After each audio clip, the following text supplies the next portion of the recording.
Mi hija le dio a su suegra un anillo caro y un crucero por Europa, pero a mí me dio una flor de plástico. Gracias por todo, mamá. Esa noche revisé mis papeles y descubrí cuánto me había estado usando. La flor era rosa. Ese es el detalle al que sigo regresando. No el anillo de diamantes brillando bajo la luz del candelabro. No el jadeo colectivo que recorrió la mesa como una ola. No las lágrimas perfectamente sincronizadas de Susana, ni la mano temblorosa de Carolina al cerrar la caja de terciopelo y decir, porque te mereces el mundo. Ni siquiera el hecho de que había otro sobre más. Cartulina gruesa color crema, un listón rojo, anunciando que Susana y Gerardo pasarían 14 días navegando por el Mediterráneo en un camarote privado, todos los gastos pagados. Cortesía de Ryan y Carolina Miller. No. A lo que sigo regresando es a la flor. Plástico rosa. De esas que tienen una pequeña costura a lo largo del tallo donde el molde no cerró del todo. De esas que están en un exhibidor giratorio entre boletos de lotería y cargadores de teléfono en la caja de una gasolinera, marcadas en 1,99 y que han estado ahí desde febrero porque nadie realmente las compra. Alguien compró esa para mí. Gracias por todo, mamá. Le dije que era muy bonita. Mi voz tembló. Lo dije de la manera en que dices las cosas cuando intentas cargar con todo el peso de una habitación sobre tu espalda para que nadie más tenga que sentir el colapso. Una habilidad que, al parecer, había estado practicando durante 15 años sin siquiera darme cuenta. Carolina ya se había dado la vuelta para abrazar a Susana de nuevo. Dejé la flor sobre la mesa junto a mi copa de vino intacta. Puse las manos en mi regazo y sonreí hasta que la cara se me entumeció. Esa noche no dormí, ni un solo minuto. Déjame retroceder un poco. Mi nombre es Dorothea Aldrich, tengo 61 años, yo fundé Consultoría Miller. Sí, lleva el nombre de mi yerno. Es una larga historia. Desde una pequeña oficina de contabilidad de una sola habitación sobre una tintorería en 1997 hasta convertirse en una firma que gestionaba contratos de mantenimiento de propiedades, referencias comerciales y una lista de clientes de pequeñas empresas en 3 condados. Logré eso con un préstamo inicial de $4,000, una calculadora Texas Instruments que se atascaba en el número 6 y aproximadamente 4 horas de sueño por noche durante la mayor parte de una década. Mi esposo David falleció cuando Carolina tenía 9 años. Cáncer de páncreas.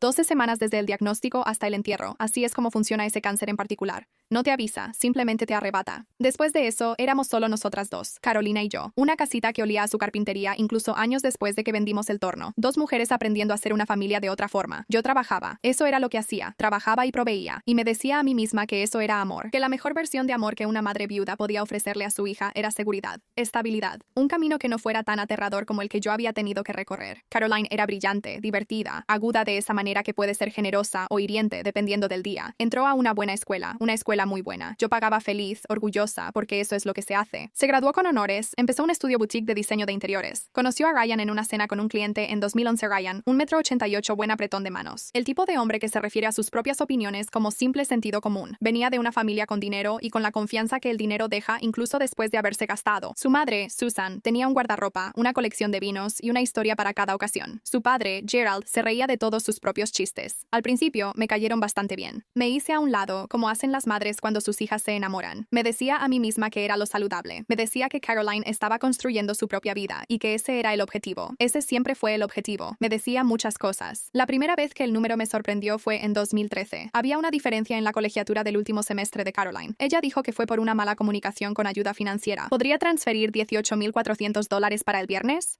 Podía. Lo hice. Sin contrato. Sin plan de pago.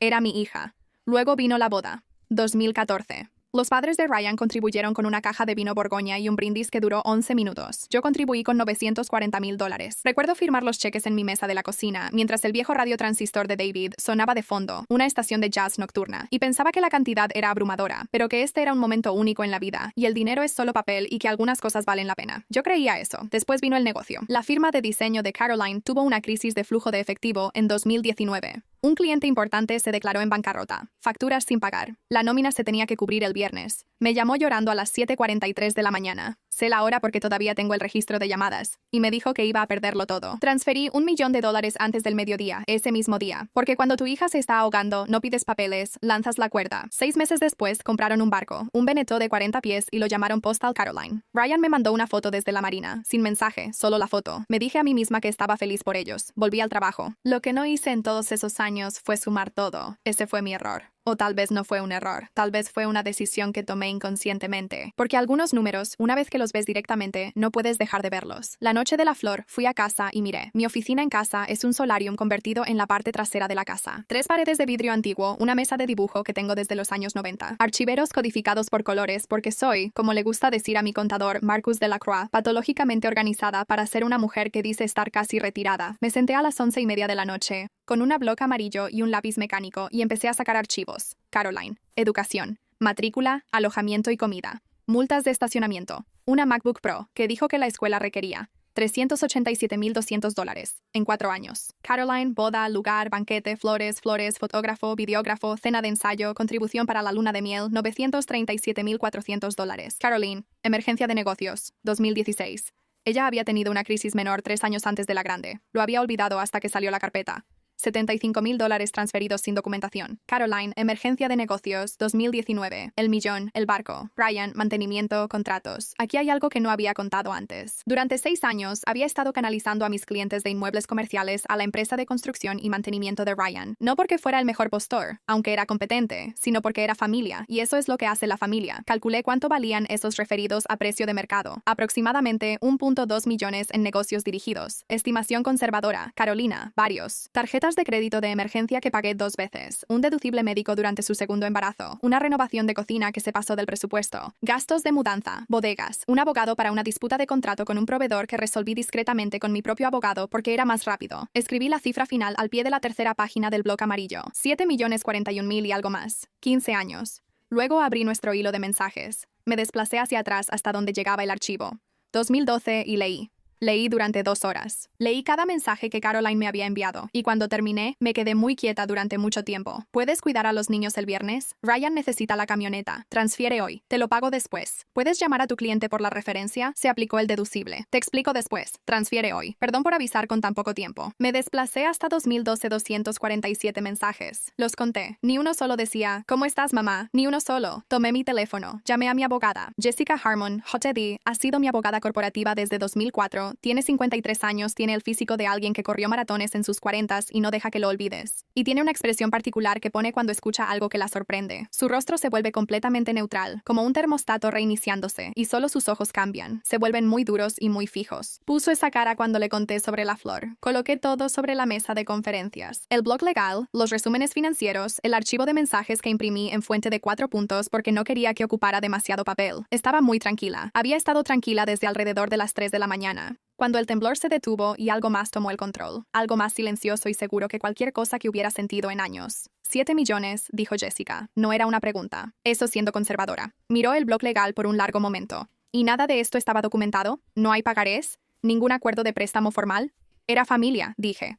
La palabra sonó mal, incluso para mí. Jessica dejó su pluma. Dorothy, consultoría Miller. Si te desvinculas, si rediriges tu canal de referencias y vendes los contratos de mantenimiento de la firma a postores competitivos, Ryan pierde la mayor parte de sus ingresos estables. Caroline pierde a todos los clientes que has apoyado o recomendado, lo sé. Solo la venta, con la valoración actual, libera suficiente capital para que nunca tengas que volver a trabajar. Podrías financiar la jubilación que has pospuesto 3 veces. También lo sé. Ella guardó silencio por un momento. ¿Se trata de castigarlos? Lo pensé. Sinceramente, lo pensé. Ahí, en la silla de cuero, con la luz de la mañana entrando por las persianas en franjas pálidas. No, dije. Creo que simplemente ya terminé de subvencionar mi propia invisibilidad. Jessica Harmon asintió lentamente. Entonces, empecemos. Me moví en silencio, de manera quirúrgica. La forma en que te mueves cuando has hecho contabilidad el tiempo suficiente para entender que el dinero, más que casi cualquier otra cosa, responde a la precisión. Mi primera llamada fue a Ryan. Le dije que a partir de ahora aceptaría ofertas competitivas para mis contratos de mantenimiento de propiedades comerciales. Proceso estándar de solicitud de propuestas. Aviso de 30 días según nuestro acuerdo. Su voz pasó por 4 registros distintos en unos 8 segundos. Sorpresa, confusión, intento de ser encantador y finalmente una versión apenas disfrazada de autoridad. Pero Dorothy, tenemos un acuerdo permanente. Siempre has...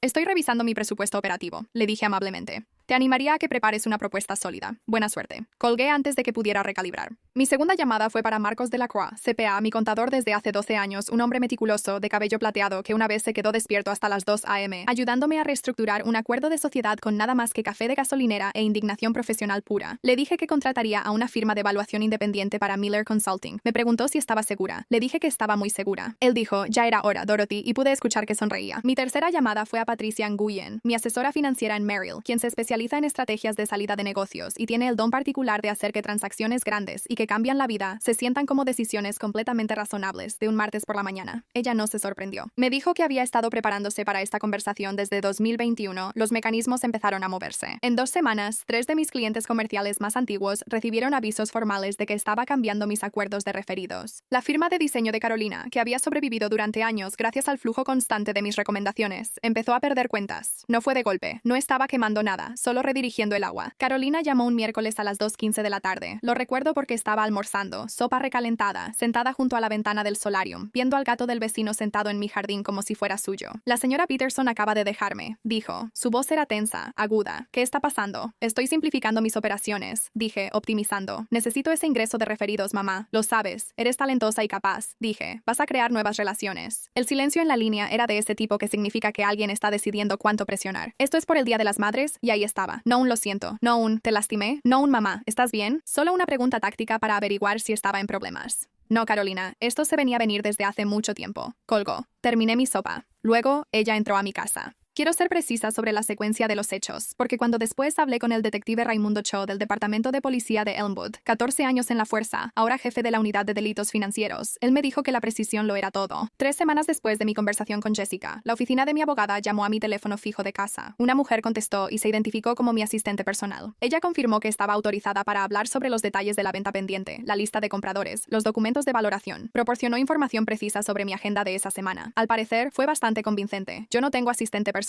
Nunca he tenido. Cuando recibí una notificación de seguimiento de la asistente legal de Jessica pidiéndome que confirmara algunos detalles que mi asistente había aclarado, manejé de regreso a casa desde la oficina a 60 en una zona de 45 y no me enorgullece. Carolina estaba sentada en mi escritorio. El archivador a su lado estaba abierto. El cajón de abajo, el que tiene las carpetas corporativas codificadas por colores. Mis documentos de adquisición estaban esparcidos sobre la mesa de trabajo, mis acuerdos con los clientes, mi correspondencia con los 3 compradores potenciales cuyos nombres deliberadamente no había compartido con nadie fuera del equipo de transacción. Me escuchó entrar, levantó la vista. Sus ojos estaban rojos e hinchados, pero la expresión debajo del llanto no era de dolor. Era algo que reconocí de las salas de juntas, la cara que pone la gente cuando los han atrapado pero aún no deciden rendirse. ¿Qué haces en mi casa? Mi voz era muy tranquila, eso la asustó más que si hubiera gritado. ¿Estás vendiendo sin decirnos? Ella señaló los documentos como si fueran propiedad común. Es mi empresa, nos afecta. Sabes que nos afecta. No puedes simplemente detenerte. Caminé hacia el escritorio. No levanté la voz. No lo necesitaba. Te hiciste pasar por una empleada para obtener acceso a mis documentos legales. ¿Entiendes lo que te estoy diciendo? Eso no es un desacuerdo familiar. Eso es un delito. Su rostro se arrugó, no en suavidad, sino en algo acorralado. Necesitaba saber qué estabas haciendo. Siéntate o vete. Esas son tus opciones. Ella se fue. No se llevó nada. Los documentos seguían esparcidos sobre el escritorio, intactos salvo por haber sido movidos. Me quedé ahí parada mucho tiempo después de que se cerró la puerta principal, mirando los archivos, pensando en el hecho de que ella tenía una llave de mi casa desde 2015 que yo se la había dado en caso de emergencias. Llamé a un cerrajero a las 4:30 p.m., luego llamé al detective Cho. Él vino a la casa esa noche. 40 y tantos, sin prisas, el tipo de persona minuciosa que no se impresiona fácilmente. Se sentó frente a mí en la mesa de la cocina con una libreta y escuchó todo el relato sin interrumpirme.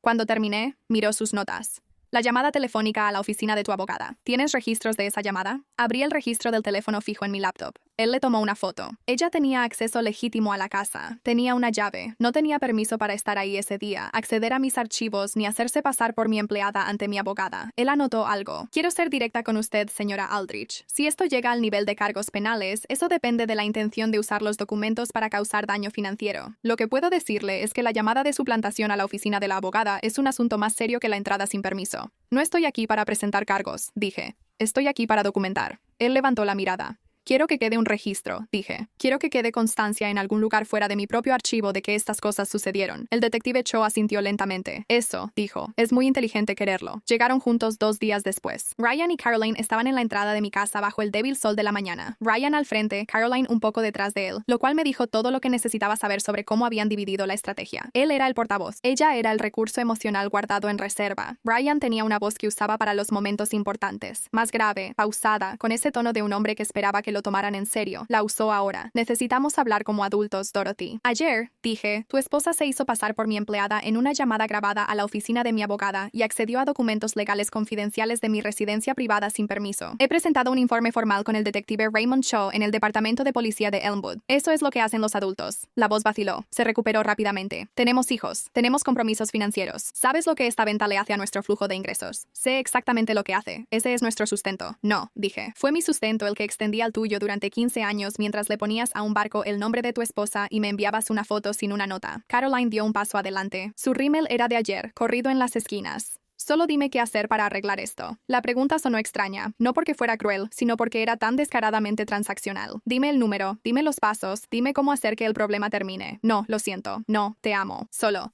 ¿qué hago para arreglar esto? Descubre quién eres sin mi dinero, le dije. Eso es lo que tienes que hacer. Y entonces la venta se detiene. Negué con la cabeza. Carolina. Puse mi mano en el marco de la puerta. No estoy vendiendo para castigarte. Pasé 15 años firmando cheques y viéndote abrazar a Susana como si ella hubiera colgado la luna. Pasé 15 años sentada en la silla al borde de la mesa, bloqueada por una maceta, haciéndome más pequeña para que nadie tuviera que reconocer la masa. No estoy vendiendo para castigarte. Estoy vendiendo porque ya terminé de castigarme a mí misma. Ella seguía insistiendo. Cerré con llave. La venta se concretó un martes de agosto. Patricia Nguyen, Marcos Delacroix, Jessica Harmon y yo nos sentamos alrededor de la mesa de conferencias de Jessica mientras se finalizaban los papeles. Nadie dio un discurso. Marcos sirvió 4 vasos de un agua mineral bastante mediocre y la bebimos en vasos de papel. Y eso fue todo. Miller Consulting, 26 años de mi vida, transferida a una firma regional de Columbus, Ohio, que había estado queriendo nuestra lista de clientes durante una década. La cantidad fue más de lo que esperaba. Suficiente para retirarme por completo, financiar un fideicomiso familiar modesto y aún tener algo para donar a causas que realmente me importan. Conduje a casa con las ventanas abajo. Esa fue la mañana en que Carolina regresó. Estaba de pie en la cocina cuando escuché los 3 golpes, espaciados de manera uniforme. No eran desesperados, ni enojados. Algo más cuidadoso que cualquiera de esos. Se veía terrible. Había perdido peso en las 6 semanas desde el Día de las Madres. Y no del tipo que viene por estar saludable, sino del tipo que viene por no dormir. Sostenía un sobre Manila contra su pecho, de la manera en que sostienes algo que no estás segura de querer entregar. Encontré algo, dijo, en los archivos. Antes de irme, antes de que cambiaras las cerraduras, no iba a decírtelo, pero no puedo. Se detuvo. Respiró. Necesito que lo veas antes de que esto termine. Me hice a un lado de la puerta y la dejé entrar. Nos sentamos en la mesa de la cocina, la misma mesa donde firmé los cheques de la boda, donde la detective Cho había fotografiado los registros de llamadas, donde David y yo habíamos cenado 1000 veces en una casa que olía a serrín y seguridad. Caroline puso el sobre entre nosotras, pero no lo empujó hacia mí, como si me estuviera dando la opción. ¿Qué es? Pregunté. Hay una carpeta, dijo, guardada en la parte de atrás del gabinete inferior. Casi no la encuentro. Estaba etiquetada. Su voz se quebró. Apretó los labios. Estaba etiquetada, Caroline. Guardado. Mis manos se quedaron muy quietas sobre la mesa. La abrí, dijo. No sé por qué. Tal vez porque estaba buscando algo para usar en tu contra y en mi contra. Se detuvo de nuevo. Es todo, mamá. Cada tarjeta que te hice en la primaria. Mi primera boleta de calificaciones. El dibujo que hice en 3er grado. El de las 2 en la playa. Guardaste eso. Mi primer cheque de comisión del negocio. Habías rodeado la cantidad con una pluma roja y escrito, ella lo logró. La pulsera del hospital de cuando nací. No dije nada. Hay fotos, dijo. Cientos de ellas. De mí, de nosotras, de papá. Tienes toda una carpeta en ese gabinete que es solo... Ella presionó su mano sobre el sobre. Es evidencia de que me amaste. Documentada, archivada, preservada. A tu manera organizada y codificada por colores. Guardaste absolutamente todo. Miré la mesa. Revisé tus mensajes de texto de los últimos 6 meses. Dije en voz baja. Encontré 247 mensajes tuyos. Ni uno solo preguntaba cómo estaba. Lo sé. Su voz era apenas un susurro. Lo sé. No estaba pidiendo mucho, Caroline. No estaba pidiendo ser la primera. Solo quería existir en tu vida como algo más que un recurso. Ella asintió. Estaba llorando de nuevo, pero diferente que antes. No era una actuación. No era pánico. Algo más roto y honesto que cualquiera de esas cosas. La flor, dijo ella. Nunca fue solo la flor. Lo sé, pero creo que compré la flor porque una parte de mí sabía que estaba mal, y la compré de todos modos, y eso es peor que simplemente olvidar. Lo sabía, y elegí a Susana porque ella estaba mirando, porque la familia de Ryan estaba mirando, y tú nunca. Ella me miró. Tú nunca necesitaste nada de mí. Nunca pediste nada. Creo que empecé a tratarte como si fueras la única persona que siempre estaría ahí, lo que significaba que eras la única persona por la que nunca tenía que esforzarme. Esa es una manera muy articulada de describir que te di por sentada, dije. Algo pequeño y oscuro cruzó su rostro. Sí, nos quedamos sentadas ahí mucho tiempo. El reloj de la cocina hacía tic-tac. Un coche pasó afuera. La venta ya está hecha, dije finalmente. No voy a deshacer eso. No te lo estoy pidiendo. Los contratos de mantenimiento de Ryan se otorgaron mediante licitación competitiva. Él presentó una propuesta. No fue seleccionado. Lo sé, exhaló ella. Estamos resolviéndolo. Deberíamos haberlo estado resolviendo desde hace mucho tiempo. Sí. ¿Y tú? Ella me miró con atención. ¿Estás bien? ¿No el negocio? ¿No el dinero? ¿Tú estás bien? Pensé en el blog legal, el silencio de las 3 a.m., la forma en que la flor de plástico se sentía en mi mano, ligera como nada, ligera como un pensamiento fugaz. Lo estaré, dije. Ella deslizó el sobre hacia mí. Dentro estaba el dibujo. 8 años y medio. Crayón sobre papel de construcción. 2 figuras en una playa, una alta y una pequeña, tomadas de la mano, ambas sonriendo con demasiados dientes como los niños dibujan las sonrisas. Y mi letra al fondo, 1999 con bolígrafo azul, mi Carolina. Todo mi corazón. Lo sostuve mucho tiempo. 3 meses después, volé a Portugal, sola, sin itinerario, sin agenda, sin llamadas que atender. Marcos finalmente había dejado su costumbre de llamarme para hablar de proyecciones trimestrales porque ya no había más proyecciones trimestrales. Caminé por los acantilados del Cabo de Roca y observé al Atlántico hacer lo que el Atlántico siempre ha hecho, que es no preocuparse por nada de esto, ni siquiera un poco, y eso me resultó profundamente reconfortante. Carolina y yo hablamos ahora, de manera diferente. Ella llama los domingos por la noche, y algunas de esas llamadas son incómodas, y ambas estamos aprendiendo a quedarnos en esa incomodidad en vez de evadirla con dinero o distancia, o con la vieja actuación de que todo está bien. La semana pasada día, me llamó para decirme que había conseguido un nuevo cliente corporativo, todo por su cuenta, contacto en frío, sin recomendación. Su voz tenía algo que no había escuchado en años. Orgullo, el suyo, no el mío. Eso es maravilloso, le dije, y lo decía en serio. Mamá, dijo, lo siento, sé que lo sigo diciendo, probablemente lo seguiré diciendo.